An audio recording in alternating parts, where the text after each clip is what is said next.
말씀의 제목을 다 함께 따라해 주시길 바랍니다. 충동적인 죄와 계획적인 죄.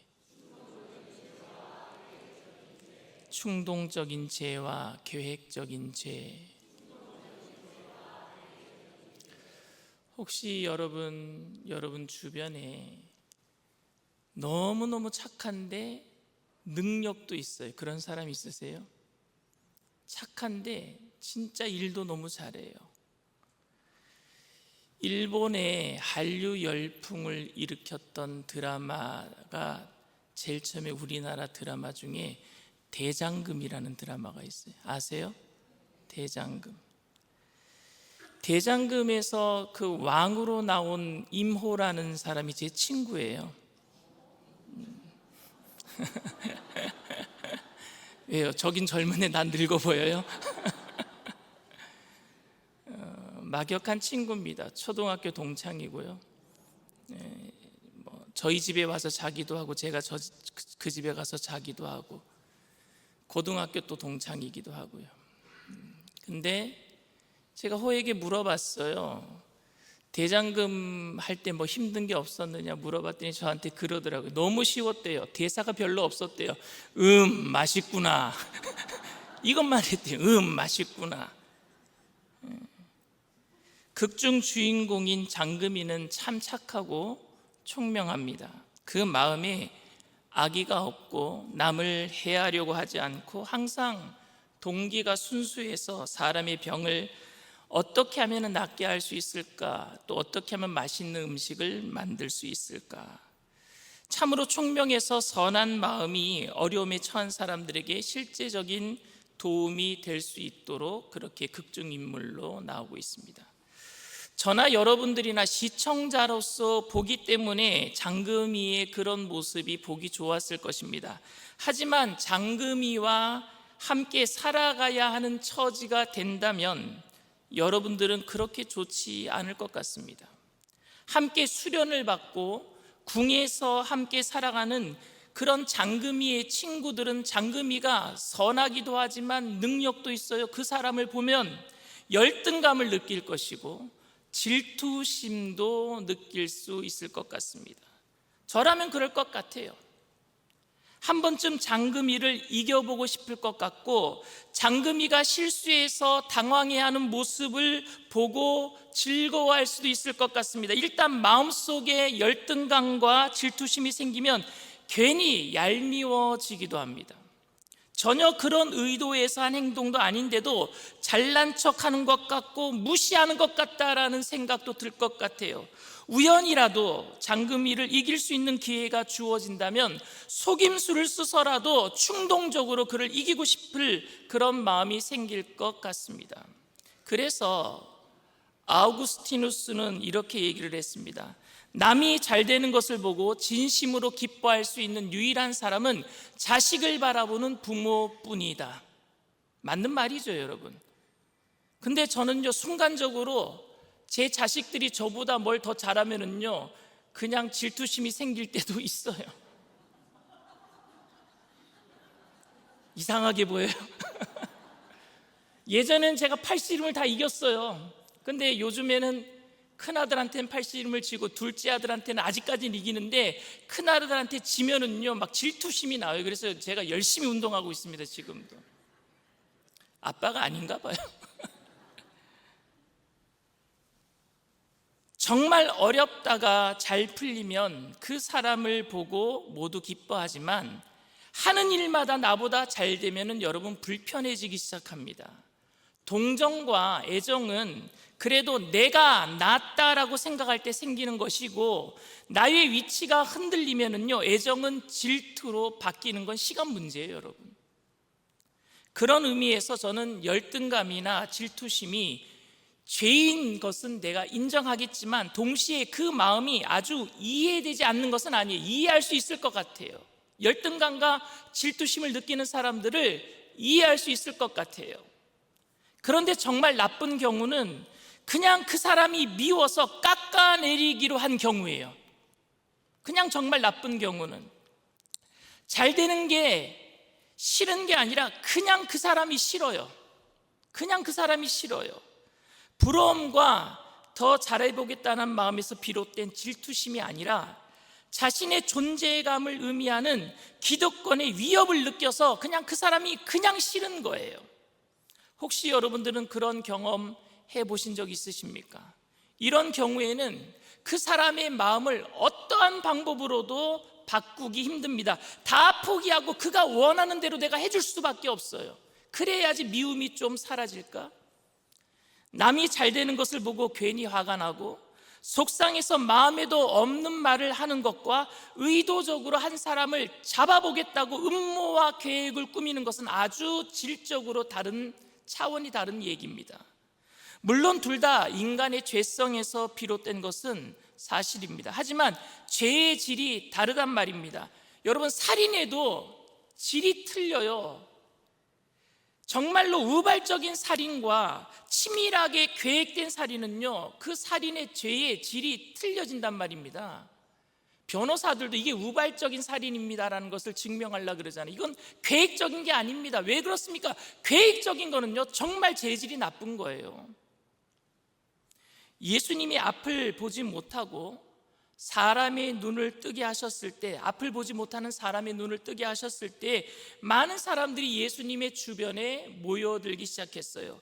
그들 중에는 정말 그 일이 신기해서 그래서 모인 사람들도 있었고, 안식일에 사람을 고쳤다라는 사실을 못마땅하게 생각하는 사람들도 있었습니다.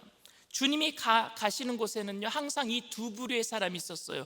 예수님이 정말로 메시아가 아닌가? 어떤 사람들은 예수님이 안식일에 계속해서 죄를 짓네 꼬투리를 잡으려고, 어떤 사람은 예수님이 좋아서, 어떤 사람은 예수님을 질투해서 꼬투리 잡으려고, 이런 두 종류의 사람들이 예수님이 가는 곳곳마다 쫓아다녔습니다.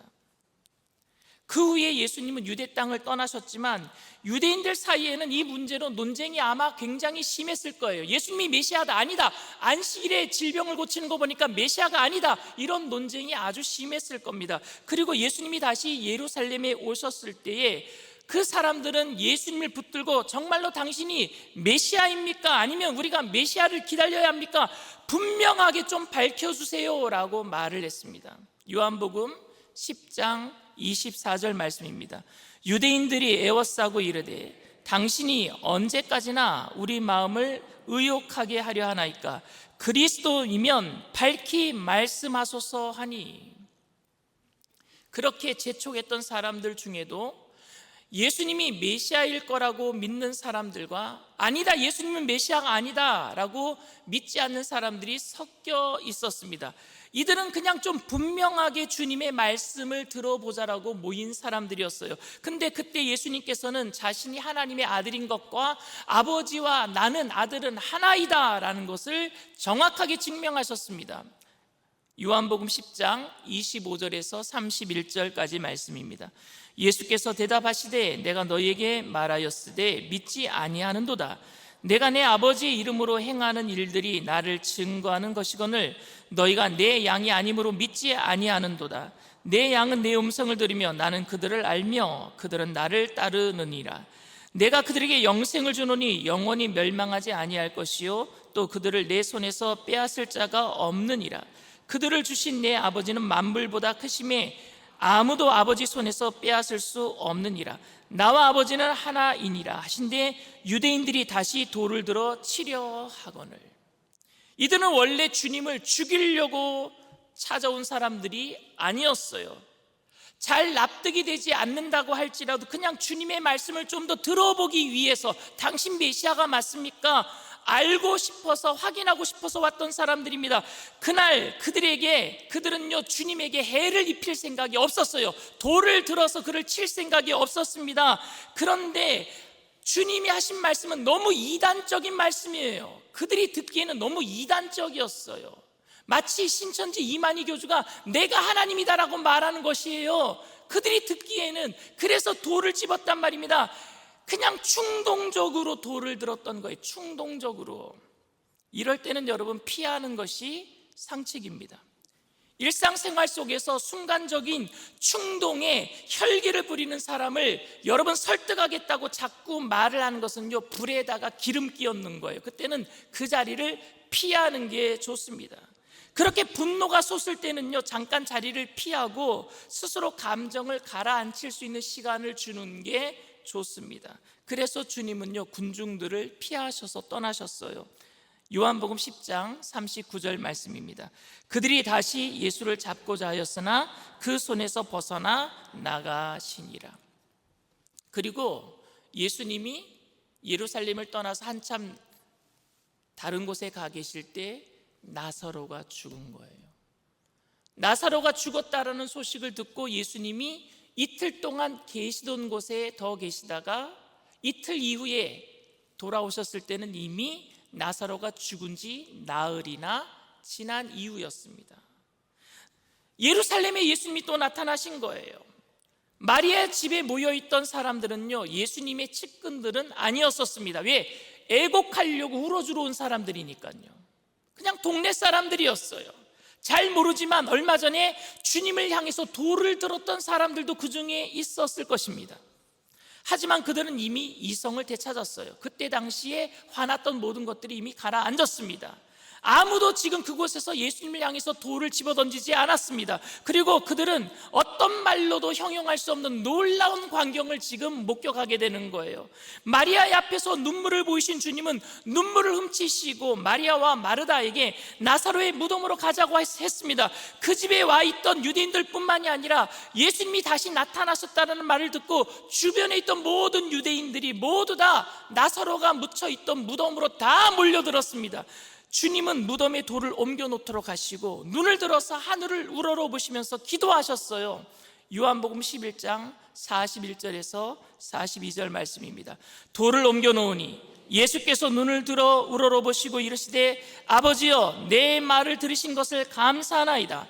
항상 내 말을 들으시는 줄을 내가 알았나이다. 그러나 이 말씀하옵는 것은 둘러선 무리를 위함이니 곧 아버지께서 나를 보내신 것을 그들로 믿게 하려 함이니이다. 여러분, 이 기도 내용이 전에 유대인들이 돌을 들어서 죽이려고 했을 때 하신 말씀과 일맥상통하잖아요. 아버지여, 내 말씀을 들으시는 것을 내가 아나이다. 마치 하나님을 아들처럼 부르고 있잖아요. 똑같이 돌을 들어야 될 상황 아닙니까? 그런데 하지만 그들은 지금 감히 예수님께 지금은 돌을 들 수가 없었습니다. 상상하지 못한 일이 일어나고 말았어요. 큰 소리로 나사로야 나와라 부르시니 온몸을 배로 감아놓은 그 수족을 그냥 감아놓은 채로 그냥 나사로가 죽은 자가 걸어 나오는 겁니다. 가족이나 제자들은 말할 것도 없고 무덤 주위에 있던 모든 사람들은요, 놀라고 두려워서 짧은 탄성 위에는 어떤 말도 할 수 없었어요. 이쯤 되면 여러분, 부인할 수 없는 거잖아요. 메시아이심을 부인할 수 없잖아요. 죽은 자를 살리셨잖아요. 여러분들은 천사가 나타나고 죽은 자가 살아나면은 세상 모든 사람들이 예수님을 믿을 거라고 생각하십니까? 정말 많은 사람들이 예수님을 믿게 되었습니다. 메시아로 인정했습니다. 그런데 그들 중에는 그 자리를 빠져나와 바리새인들에게 가서 이 사실을 일러 바친 사람들도 있었습니다. 그리고 그들은 그것을 본대로 바리새인들에게 일러 바쳤습니다. 바리새인들은 당장 대제사장이었던 가야바를 설득해서 급하게 공회를 소집했어요. 사내들의 공회를 소집했어요. 회의를 소집했습니다. 그들의 회의에 노골적으로 드러난 의도를 한번 보시길 바랍니다. 가짜로 표적으로 사람들을 현혹하고 있다라는 것이 아니었어요. 도대체 어떤 일들이 일어났는지 그 이유를 좀 알아보자. 정말로 그가 메시아인가 아닌가 알아보자. 이것을 알아보겠다는 의도가 아니었습니다. 그들의 목적은 뭐냐? 예수님을 막아야 되겠다라는 거였어요. 더 이상 놔둬서는 안 되겠다. 기적을 일으키도록 만들었다가는 예수님에게로 모든 사람들이 다 넘어가겠다. 그를 막아야 되겠다라는 의도였단 말입니다. 우리를 당황스럽게 만드는 것은 그들이 제법 열심히 있고 모든 사람들이 잘 아는 경건한 종교인이었다라는 사실이에요. 가장 하나님을 잘 섬겼다라는 사람이었단 말입니다. 근데 그들은 예수님이 점점 메시아로 보이는 것이 불안했던 거예요. 그래서 대제사장 가야바는 마침내 결정을 내립니다. 오늘 본문 11장 50절 말씀입니다. 한 사람이 백성을 위하여 죽어서 온 민족이 망하지 않게 되는 것이 너희에게 유익한 줄을 생각하지 아니하는도다 하였으니, 비록 이 말이 예수님의 메시아적인 죽음을 예언하기는 했지만 가야바가 한 이 말은요, 대단히 악한 의도의 말입니다. 이보다 확실한 명분이 어디 있습니까? 예수가 자꾸 자기를 메시아라고 주장하고 표적을 보여서 많은 사람이 그를 따르면 마치 폭동이라도 일으키는 줄 알고 로마 군대가 우리들에게 쳐들어와서 무참히 우리들을 다 학살할 텐데, 차라리 예수 한 사람을 없애서 민족을 살리는 것이 더 낫지 않겠습니까? 이보다 더 확실한 명분이 어디 있겠어요, 여러분? 그가 죄가 있던 없던 우리에게는 그를 없애야 하는 것 말고는 다른 선택의 여지가 없는데, 민족과 나라를 위해서 그를 죽여야 하는 불가피한 선택이 이보다 더 그럴듯한 명분이 어디 있습니까? 민족을 살리기 위해서 예수를 죽여야 되겠다. 예수를 따라가는 사람들이 폭동이라도 일으키면 로마가 와서 우리들을 다 잡아 죽일 텐데 한 사람을 죽여서 민족을 살려야 되겠다. 이보다 더한 명분이 어디 있느냐 말입니다. 그 얘기를 지금 대제사장 가야바가 하고 있는 거예요. 여러분, 안타깝게도 이는 우리에게도 익숙한 말이에요. 그동안 힘들게 성장시킨 교회의 안정을 위해서라면 한 사람을 없애는 것 괜찮아, 이런 말 안 들려요, 여러분? 교회를 위해서, 한국 교회를 위해서 어쩔 수 없지, 대의 명분을 위해서 한 사람이 좀 손해보는 것 어쩔 수 없지, 너무나도 잘 들리는 말 아닙니까, 우리한테? 이거는 여러분 위선입니다. 대제사장을 비롯한 모든 유대인이 메시아를 고대하며 산 것은 바로 메시아가 오시면 로마로부터 해방시킬 수 있다는 확신이 있었기 때문에 그들은 구약에서 이야기한 메시아를 그대로 믿고 기다리고 있었고 기도했던 것 아닙니까? 그렇게 가르치고 그들은 그렇게 대망했던 메시아를 기도로 기다렸던 사람들입니다. 그런데 이제 와서 그가 정말 메시아라면은 우리 모두가 위험해질지 모르니까 우리가 먼저 그를 처치하자라고 말하는 것은 그럴듯해 보이지만 위선 아닙니까, 여러분?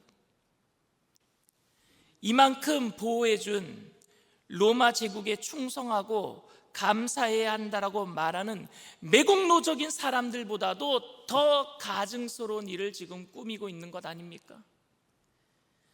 여러분, 53절 말씀을 주의 깊게 한번 보시길 바랍니다. 53절 말씀입니다. 이날부터는 그들이 예수를 죽이려고 모의하니라. 저는 이날 이미 예수님은 죽었다고 생각합니다. 이제는 어떤 기적이나 표적도 의미가 없습니다. 어떤 설명도 통하지 않습니다. 이제부터 그들의 행동은 충동적인 것이 아니라 계획된 것이기 때문에 그래요. 옛날에는 충동적으로 돌을 들었는데 이제는 충동적으로 하지 않습니다. 계획적으로. 왜? 죽이기로 했으니까.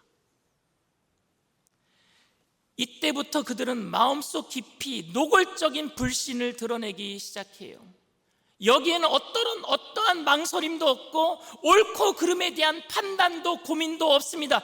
그들의 계획 때문에 이제 예수님의 말씀을 들으면서 한 번씩은 느꼈던 내가 잘못한 건 아닌가라는 그런 충동적인 회개도 없을 것이고, 분노가 생겨도 전혀 내색하지 않고 속으로만 일을 갈 거예요. 왜? 그날만 되면 죽일 거니까. 너그러운 척하기도 쉬워졌을 것입니다. 저는 신앙인으로서 정말 못할 짓이 이런 것이라고 생각합니다. 사기를 쳐서 남의 돈을 빼앗겠다라고 일단 계획하면은요, 그 이후로부터 모든 행동은 조작된 행동 아닙니까? 실제로 여러분, 강남 모 교회에서 사기꾼이 들어와서 새벽 예배 드리고 교역자들 밥 사주고 신실하게 했던 모든 행동이 그게 사기치기 위한 행동 아니었습니까, 여러분? 그래서 SBS 뉴스에 600억 사기 행각이 드러나고, 너그럽게 보이는 행동이 다 여러분 거짓이란 말입니다. 계획된 죄란 말입니다. 계획된. 너무 화가 나서 순간적인 충동을 못 이겨서 소리 지른 사람이 다음날 여기 나와서 기도하고 있다면 저는 그것을 위선으로 보지는 않을 겁니다. 왜? 충동적인 것이었으니까. 그런데 한 사람을 미워해서 죽이기로, 파멸시키기로 작정하고 계획을 세워놓은 사람이 아무렇지도 않은 듯이 기도하고 있다면 그건 위선이에요. 그건 위선입니다. 계획적인 거니까. 지은 죄를 회개할 수는 있겠지만 지을 죄를 회개하진 않을 거예요. 계획했다면. 물론 사람의 행동이 충동적인 것인지 계획적인 것인지 구별하는 것은 그리 쉬운 일은 아닙니다. 하지만 신앙인의 양심상 계획된 죄는 치명적인 거예요. 치명적인 겁니다. 죄를 계획하고 죄를 지을 때까지 그 긴 시간 동안에 하나님과의 동행은 없을 테니까요. 하나님과는 상관없는 삶을 살게 될 테니까요. 그동안 그 삶을 다스리는 것은 하나님의 말씀이 아니라 그 사람의 계획, 죄일 테니까요. 그렇게 하지 말아야지. 자꾸 그런데 나는 실수를 하네요. 하나님을 의식하며 살아야 되겠다라고 생각하는데 자꾸만 하나님이 잊어버립니다. 미워하지 말아야 되겠다라고 생각하는데 자꾸 마음속에서 미움이 생깁니다. 이걸 어떻게 하면 좋지요? 이것은 여러분 충동적인 것이잖아요.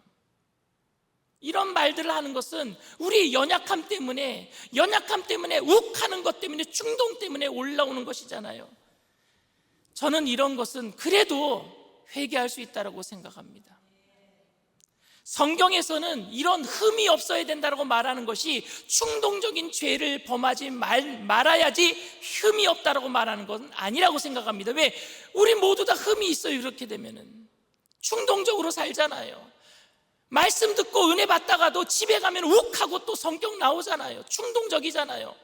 그래서 우리는 흠이 없다라고 할 때 너무너무 부끄러워요. 흠이 있는 것 같아요. 근데 성경에서 흠이 없다라는 말은 그런 의미가 아니라 계획적이고 지속적으로 죄를 짓지 말아야 한다라는 것으로 저는 생각됩니다. 너무 괴로워서 못 견디겠지만 그 미움이 내 마음에 뿌리를 내려서 음모를 꾸미기 시작할까봐 두려워 괴로워하는 모습은 한 사람을 매장시키기로 작정하고 계획하고 중상과 거짓을 말하는 모습과는 분명히 다른 것 아닙니까? 베드로가 예수님을 부인한 것과 가룟 유다가 예수님을 배신한 것은 완전히 다른 종류입니다. 베드로의 부인은 충동적인 거였어요. 닭이 3번 울기 전에 너무너무 두렵고 연약해서 충동적으로 부인한 거예요. 그러나 가룟 유다의 배신은요, 계획된 것 아닙니까? 계획된 거였어요. 제가 뿌리를 내려 우리의 삶을 주관하도록 만들지 말아야 합니다. 그러면은 그건 흠이 있는 사람이 되는 거예요.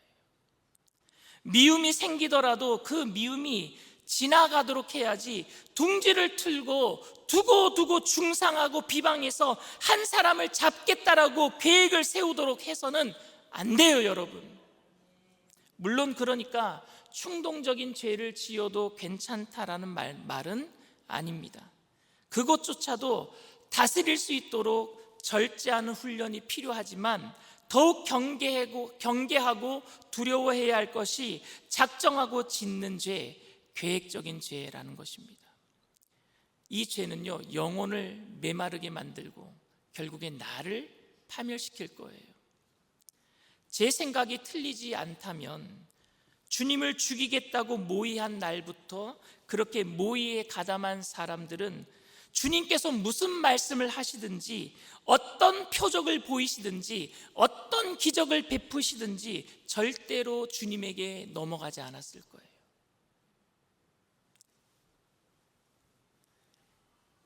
어떤 모양의 죄든지 죄가 저와 여러분들의 삶에 뿌리를 내려서 우리의 삶을 주관하는 일이 없기를 바랍니다. 결국 주님을 십자가에 못 박을 수 있었던 것은 그래서 모든 불법적인 재판을 강행할 수 있었던 것은 상당히 긴 시간 동안 치밀하게 세운 계획 때문이었어요. 그래서 그들은 빌라도가 왜 이 사람 죄 없는데 잡아 죽이려고 하느냐, 빌라도가 몇 번을 그냥 이 사람 내가 때렸으니까 놓아주자라고 했을 때도 그들은요 계획대로 움직였어요. 아니요, 그렇게 온몸이 피투성이가 되어서 빌라도가 한번 데리고 나왔잖아. 이래도 이 사람 죽여야 되겠느냐고, 내가 이렇게 실컷 매를 때려 주었으니까 풀어주자고 했는데도 아니요, 그들은 계획이 있었어요. 십자가에 죽여야 된다는 계획이 있었기 때문에 제자들이 그 앞에서 눈물을 흘려도 그 눈물의 동정심을 보여주지도 않았습니다. 왜냐하면 그들은 계획한 대로 움직일 뿐이었어요.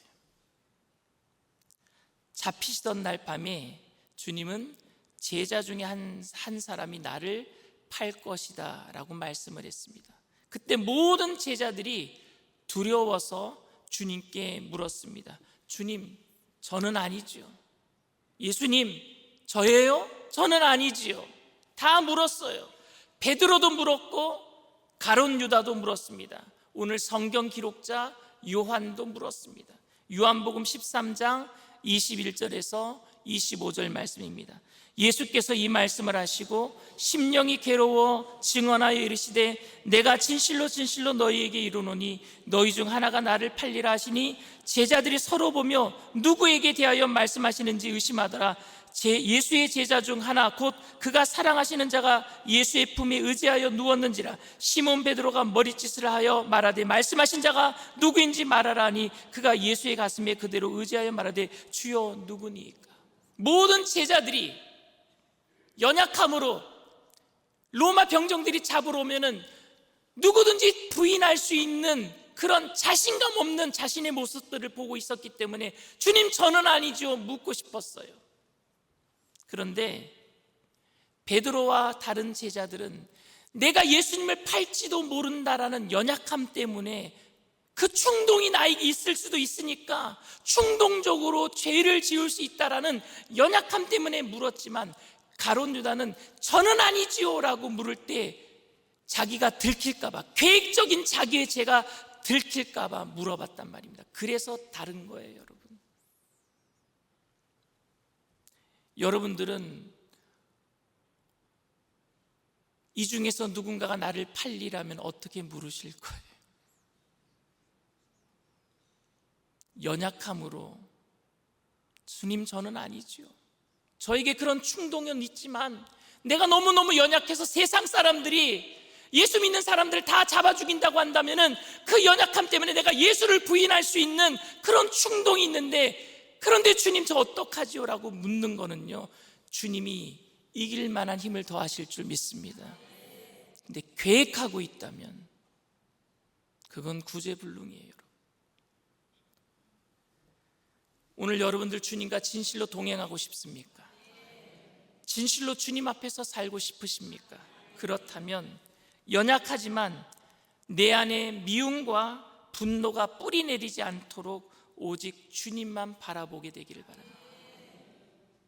혹시 여러분들 마음속에 남을 향한 미움과 분노가 있다면 그게 충동적인 것으로 끝나버리고 둥지를 틀지 않도록 주님 더욱 바라보게 되기를 바랍니다. 주님 바라볼 때에 주님께서 우리들을 품어주시고 우리의 모든 갈등을 눈 녹듯이 녹아 우리의 마음속에 세상 사람들이 빼앗아갈 수 없는 기쁨의 샘물 성령 충만함으로 우리를 채워주실 줄 믿습니다. 그렇게 승리하는 저와 여러분들 다 되시기를 주님의 이름으로 축원을 드립니다. 정결한 마음 주시옵소서. 우리 찬양합시다.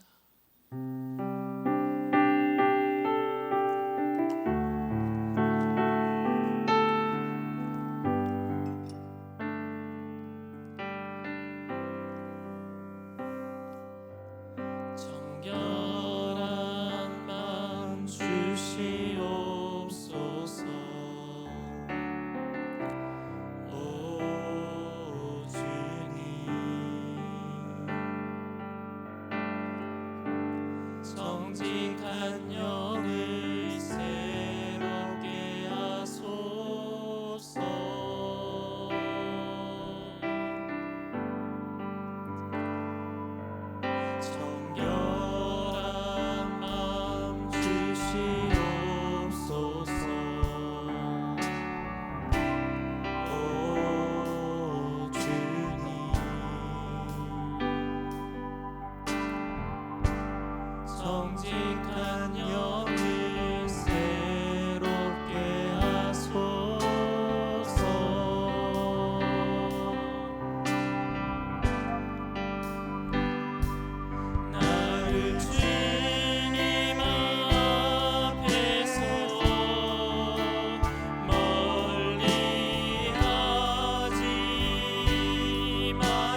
주님 앞에서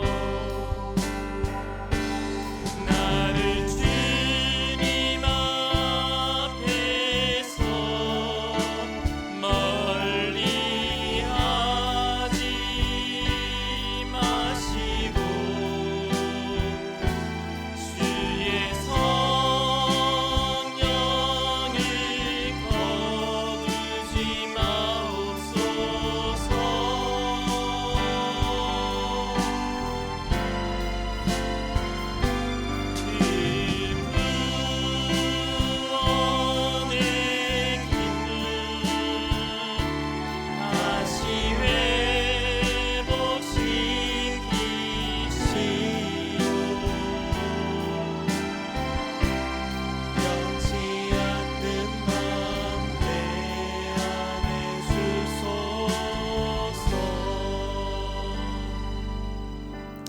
시편 19편 13절에 다윗은 이렇게 노래를 해요. 또 주의 종에게 고의로 죄를 짓지 말게 하사 그 죄가 나를 주장하지 못하게 하소서. 그리하면 내가 정직하여 큰 죄가에서 벗어나겠나이다. 잘 보세요. 또 주의 종에게 고의로 계획적으로 죄를 짓지 말게 하사 그 죄가 나를 주장하지 못하게 하소서. 왜 이렇게 노래한 줄 아세요? 다윗에게는요 이런 경험이 있잖아요. 충동적으로 한 여인을 보고 충동적으로 간음하게 돼요. 그건 충동적인 겁니다. 회개하면 돼요. 근데 충동적인 죄 이후에 계획을 해요. 이거 덮어버려야 될 텐데. 그래서 그의 남편 밧세바의 남편 우리아를 전쟁의 가장 심한 곳에 보내서 살인하는 계획적인 죄를 범했단 말입니다. 그래서 그때 하나님의 성령이 자기에게서 떠나가는 걸 느꼈어요. 계획적으로 죄를 짓는 동안에는 하나님과 동행할 수 없는 것을 성령이 떠나가는 걸 느꼈단 말입니다. 그래서 고의적인 죄를 짓지 않게 하사 그 죄가 나를 주장하지 못하게 하소서. 그렇게 노래했던 거예요. 오늘 여러분들 마음에 미움이 뿌리를 내리고 있습니까? 분노가 뿌리를 내리고 있습니까? 그러는 동안에는 주님과 동행할 수 없어요. 충동적으로는 할 수 있어요. 하나님, 성령님, 내 마음을 정결케 하여 주시옵소서. 눈물을 흘리면서 우리가 회개할 때에 주님께서 우리를 회복시켜 주시고 다윗처럼 하나님께서 쓰시는 귀한 하나님의 사람으로 우리를 만들어 주실 줄 믿습니다. 우리 일어나실 수 있는 분들은 다 일어나서서 우리 주님 세 번 부르고 통성으로 간절히 기도합니다.